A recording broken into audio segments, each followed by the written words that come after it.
हमारे पिछले सेशन में हम बात कर रहे थे माफ़ी के बारे में और प्रार्थना में माफ़ी और अंगीकार की भूमिका। हम यीशु की रीति वाली प्रार्थना की बात कर रहे हैं, जैसे यीशु ने प्रार्थना करना सिखाया। वह था जिसने प्रार्थना करना सिखाया, हमारे अपराधों को क्षमा कर। प्रार्थना करो हमारे पापों की क्षमा के लिए, अपराधों के लिए, जैसे हमने उनको क्षमा किया जिन्होंने हमारे विरोध में अपराध किया। तो ना सिर्फ हमें क्षमा की आवश्यकता है देव, हमें दूसरों को क्षमा करने की भी आवश्यकता है, और यह बहुत ही जरूरी है। और मैंने यह पाया है कि यह दूसरे से कठिन है कई बार, क्योंकि जब आपने चोट खाई होती है, क्योंकि ज्यादातर अपने ही हमें चोट देते हैं जिनकी गहराई से परवाह की जाती है। यीशु ने हमें माफ करने के लिए कहा, तो यह शक्ति कहां से आएगी माफ करने के लिए?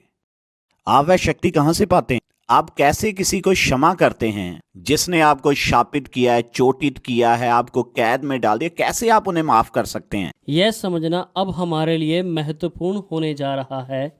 यदि हम वास्तव में प्रार्थना के लोग बनने जा रहे हैं, ऐसा लगता है यहाँ यीशु स्पष्टता से ये कह रहे हैं, अगर हम दूसरे लोगों को क्षमा नहीं करेंगे तो हमारे पाप भी क्षमा नहीं होंगे। और यह गंभीर है।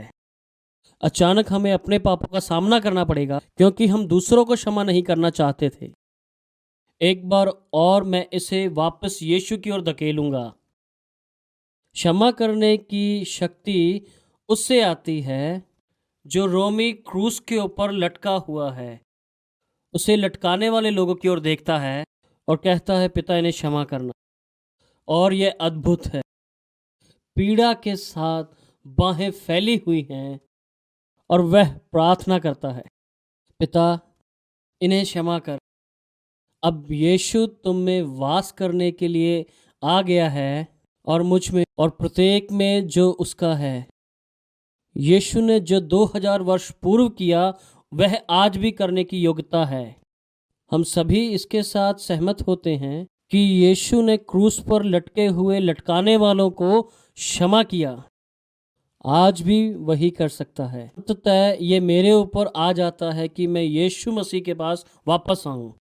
जो मैं चोटिल हुआ हूं, जब लोगों ने वो काम मेरे विरुद्ध किए जो उन्हें नहीं करने चाहिए थे। मैं बहाना नहीं बना रहा हूं। और अब हम कहते हैं, क्या यीशु अब तू मेरे अंदर वो करेगा जो आज से 2000 वर्ष पूर्व तूने क्रूस पर किया? क्या आप मुझे दिखाएंगे प्रभु कि कैसे क्षमा करूं? क्या सबसे पहले प्रभु क्षमा करेंगे मेरे द्वारा उन्हें? फिर प्रभु निरंतर मुझे दिखाते रहें कैसे करना है। यह एक क्रिया बन जाती है। बहुत कम ऐसे विश्वासी हैं जो सरलता से किसी को क्षमा कर पाते हैं।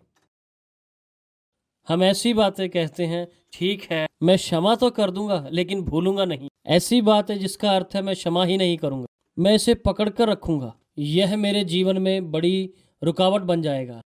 अंततः यह यीशु की ओर वापस आता है। यह मेरे अच्छे होने में नहीं है, मुझे तो क्षमा करने की आदत है, या ऐसी बातें, ऐसा कुछ भी नहीं। यह एक बहुत बड़ा ऐसा चिन्ह है कि हम यीशु की ओर आगे बढ़ रहे हैं प्रार्थना में। अब यीशु के पास यह स्वतंत्रता है कि वह मेरे जीवन में वह करे जो उसके लिए स्वाभाविक है, मेरे लिए नहीं।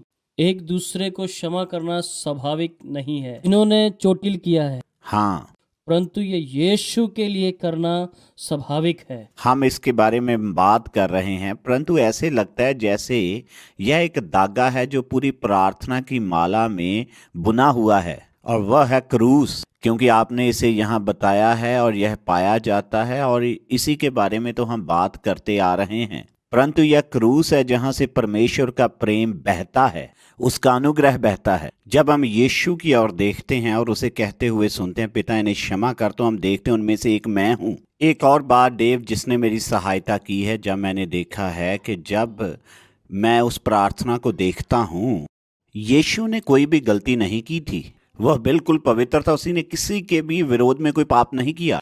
और जब उन्होंने उसे मारा, शापित किया, उसके ऊपर थूका, उसकी निंदा की, उसे क्रूस पर चढ़ा दिया, उसने उन्हें प्रेम किया।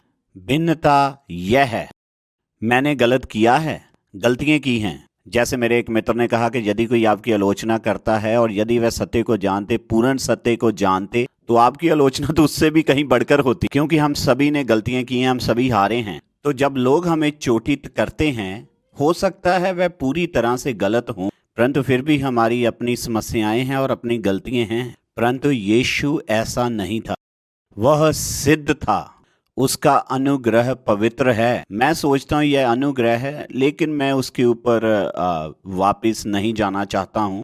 मैं जानता हूँ यह अनुग्रह है जिसने मुझे योग्यता दी है कि मैं दूसरों को क्षमा करूँ।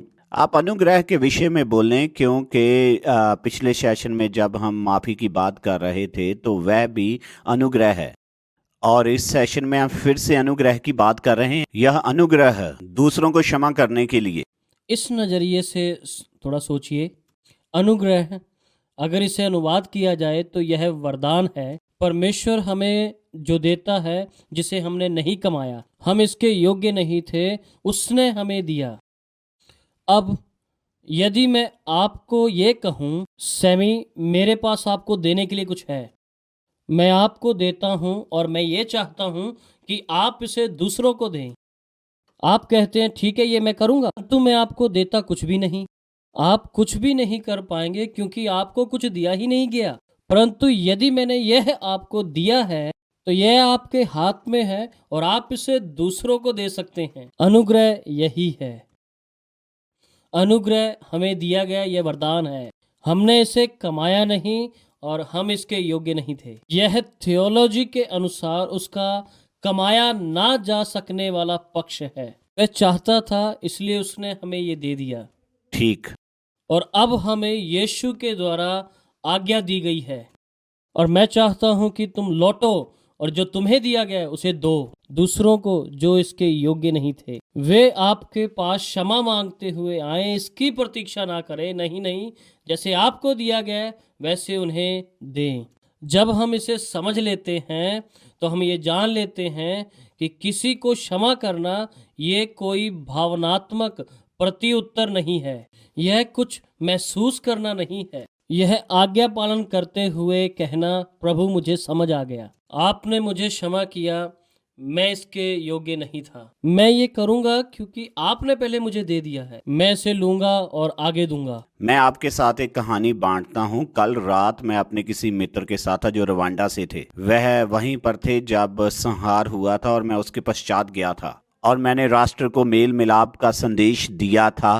नरसंहार के पश्चात जब मैं रवांडा में था तो मैंने शहर के मेयर के साथ लंच किया। इस व्यक्ति के एक पड़ोसी ने, जो उसका मित्र था, जब आज्ञा दी गई थी कि टुत्सी लोगों को मारा जाए, वह खुद टुत्सी था और उसके 7 बच्चे थे और उसके मित्र ने कहा कि किसी भी तरह से तुम अपने 7 बच्चों को छिपा नहीं पाओगे, मैं 4 बच्चों को ले जाकर छिपा देता हूँ और तुम और तुम्हारी पत्नी 3 बच्चों को छिपा देना। और उसने कहा धन्यवाद धन्यवाद। उसने बच्चों को लिया और मलीशा को बुलवा कर उन बच्चों को मरवा दिया। जब उसने मुझे बुलाया मेरा मुंह खुला ही रह गया। मैंने उससे पूछा तुमने फिर क्या किया? और उसने कहा मैंने क्षमा कर दिया। और मैंने कहा तुम ऐसे कैसे कर सकते हो, यह स्वाभाविक नहीं है। और उससे कहा कि यह स्वाभाविक नहीं है, यह अस्वाभाविक है, यह प्रभु के अनुग्रह के द्वारा है और मैंने उस अनुग्रह से लिया और मैं उन लोगों को क्षमा कर पाया जिन्होंने मुझे चोटित किया था। और मैं सोचता हूँ कई बार वह लोग जिनसे हम सबसे ज़्यादा प्रेम करते हैं वही हमसे सबसे ज़्यादा चोटित करते हैं, इसीलिए चोट इतनी गहरी लगती है। परंतु प्रभु का अनुग्रह पर्याप्त है और आप अपने द्वारा यह नहीं कर सकते। आप उस व्यक्ति को क्षमा नहीं कर सकते, परंतु मैं आपको उत्साहित करता हूँ, जाएं और उस स्थान को ढूंढें जिनके विषय में हम पहले बात कर रहे थे और प्रभु के साथ अकेले हो जाएं और उसके आगे पुकारें कि प्रभु मुझे तेरे अनुग्रह की आवश्यकता है, इस क्षण में मुझे तेरा अनुग्रह चाहिए। और उसे उसका अनुग्रह उंडेलने दें और इसे दूसरों को दे दें और कहें मैं उस व्यक्ति को क्षमा करता हूँ। और प्रभु आपका इस्तेमाल करेगा। प्रार्थना में एक बड़ी जागृति आएगी क्योंकि यह शुरू होता है क्रूस पर प्रभु के अनुग्रह के साथ। प्रभु आपको आशीष दे।